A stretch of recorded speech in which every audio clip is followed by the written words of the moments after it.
होते कौन है भाई? इस्लाम को क्यों लेके आ रहे हैं? आप एक जारहाना मौक़िफ़ 75 साल से भारत में कर रहे हैं। आप वहां से दहशत गर्दों को भिजा रहे हैं। मुर्दाबाद, भारत जिंदाबाद, भारत जिंदाबाद।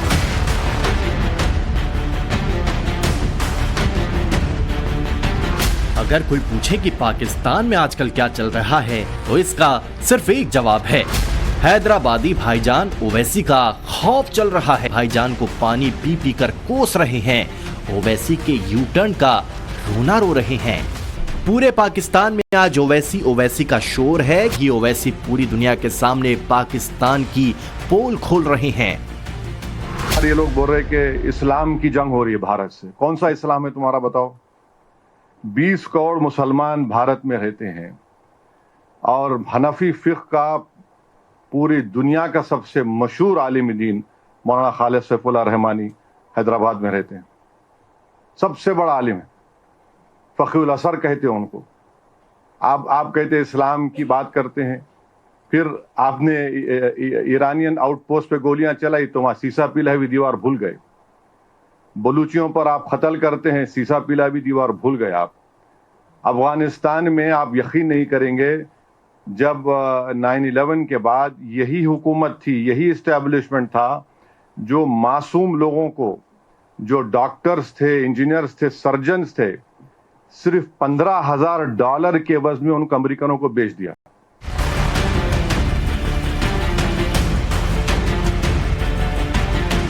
पहलगाम हमले के बाद जिस तरह हैदराबादी भाईजान ने पाकिस्तान के खिलाफ रौद्र रूप दिखाया है, आतंकी संगठन लश्कर को ISI की नाजायज औलाद बताया है, तो पाकिस्तान का दूल्हा भाई बता रहे हैं। बिल्कुल हम पाकिस्तान के दूल्हे भाई हो गए आजकल। हम ही दूल्हे भाई है पाकिस्तान के, कोई नहीं रहा वहाँ पे, हम ही रह गए। इतना बेबाक, इतना हैंडसम को दिख ही नहीं रहा पाकिस्तान वालों, खाली मैं ही दिख रहा हूँ भारत से। देखते रहो प्यारे मेरे को, सब सुनते रहो, ज्ञान बढ़ेगा। तुम्हारे दिमागों में जो भूसा भरा हुआ है साफ होगा, तुम्हारा इग्नोरेंस खत्म होगा। ओवैसी की जुबानी अभी तक आपने पाकिस्तान की लानत मलानत की जितने भी तकरीरें देखी सुनी, वो सिर्फ ट्रेलर भर था। ओवैसी का असल रौद्र रूप तो अब नजर आने वाला है, जिसका प्रचंड आरंभ बहरीन से हो चुका है। Problem emanates from Pakistan only. Unless and until Pakistan stops promoting, aiding, sponsoring all these terrorist groups, this issue will not go away. Language बदल गई, हिंदी उर्दू की जगह अंग्रेजी हो गई है, अंदाज भी बदल गया, लेकिन प्रहार ऐसा कि ओवैसी ने मुस्लिम मुल्क बहरीन में पाकिस्तान को पटक कर धो डाला।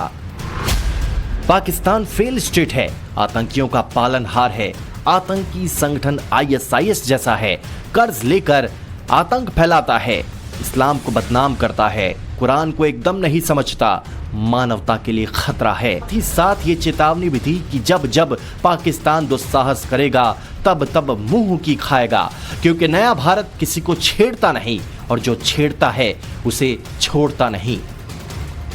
No difference between these terrorist organizations in Pakistan and the ISIS Takfiri ideology.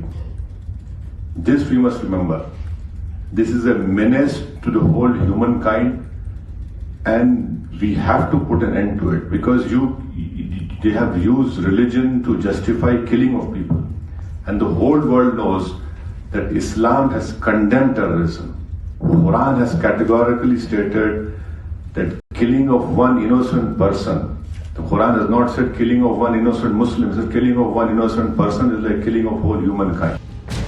जिस तरह से पाकिस्तान समर्थित आतंकियों ने पहलगाम में धर्म पूछकर लोगों की जानें ली, उसके बाद से ही ओवैसी ने पाकिस्तान को लेकर अपने क्रोध का टॉप गियर लगाया हुआ है। ओवैसी पाकिस्तान के लिए भिखमंगा, दहशतगर्द, नाकाम मुल्क, दिमाग में भूसा भरा जैसे तल्ख शब्दों का इस्तेमाल कर चुके हैं। और बहरीन में ओवैसी ने अपनी इसी बात को आगे बढ़ाया। पाकिस्तान की क्लास ली, IMF जैसे प्रतिष्ठित संस्थान से आतंकिस्तान को फंड मिला, ऐसे देशों को भी आईना दिखाया। भीख मंगे हैं ये लोग, यकीन मानो ऑफिशियल भीख मंगे हैं पाकिस्तानी। IMF से लोन ले रहे जाके $1 बिलियन का।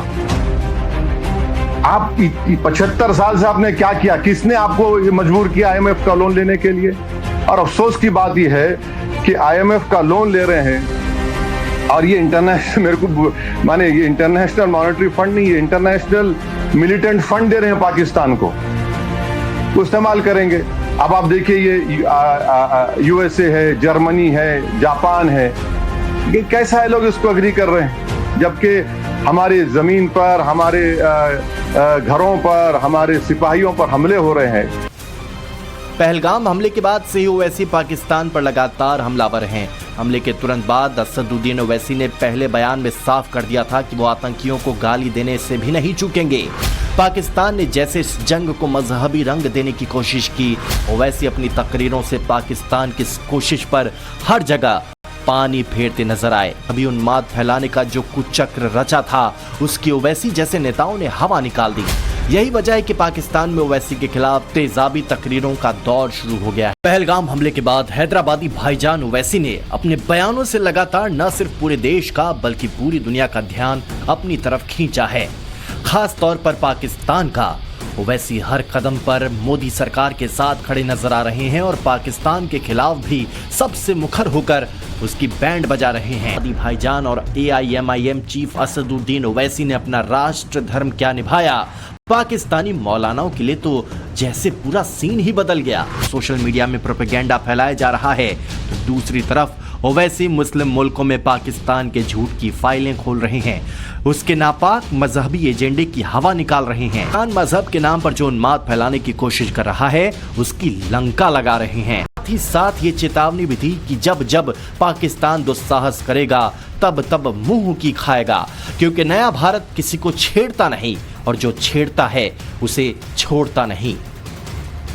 No difference between these terrorist organizations in Pakistan and the ISIS Takfiri ideology. This we must remember. This is a menace to the whole humankind and we have to put an end to it because they have used religion to justify killing of people. And the whole world knows that Islam has condemned terrorism. Quran has categorically stated that killing of one innocent person, the Quran has not said killing of one innocent Muslim, it says killing of one innocent person is like killing of whole humankind.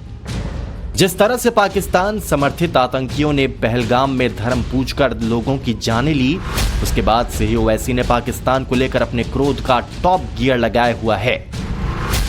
Owaisi Pakistan के लिए भिखमंगा, दहशतगर्द, नाकाम मुल्क, दिमाग में भूसा भरा जैसे तल्ख शब्दों का इस्तेमाल कर चुके हैं और बहरीन में ओवैसी ने अपनी इसी बात को आगे बढ़ाया, पाकिस्तान की क्लास ली